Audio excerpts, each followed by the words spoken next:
May kapalit na bilang Ako Bicol representative ang nag-resign na si Zaldico. Para sa update, magbabalita live si Mobile Journal Arles de los Santos. Arles, sino ang pumalit sa pwesto ni Zaldico?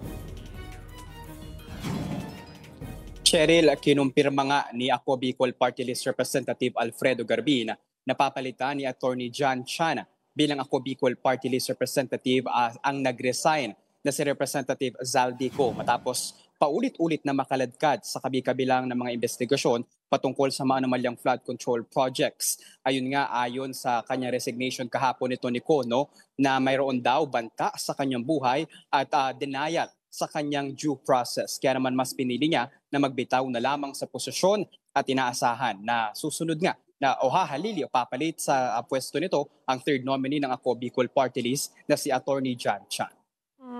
Wala pa rin bang ideya or hindi lang nagsasabi nasaan ba daw talaga si Zaldico according sa kanyang mga kasama sa Ako Bicol Party List? Katulad si Congressman Garbin, wala ba siyang naikwento? Kasi nakakausap niya ito sa telepono, hindi ba? Cheryl, so far wala pa rin tayong nakukuhang kumpirmasyon kung nasaan nga ba ngayon mismo itong si dating Representative Zaldico. Huli lamang natin na nakuhang balita dito ay ang paglipad niya nga sa Spain mula sa Dubai at ayun nga mula sa United States. At ayon sa mga balita na nakuha natin kahapon at sinabi na rin ni Speaker Bogie D ay wala ng jurisdiksyon ang House of Representatives para pauwiin pa si Ko, maging humarap ito sa Ethics Committee. Meron na lamang dalawang paraan para mapauwi ito. Ito ay sa pamamagitan ng extradition.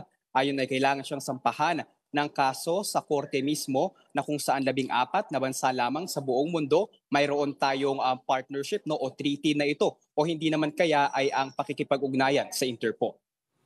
Maraming salamat, Mobile Journal Arles de los Santos.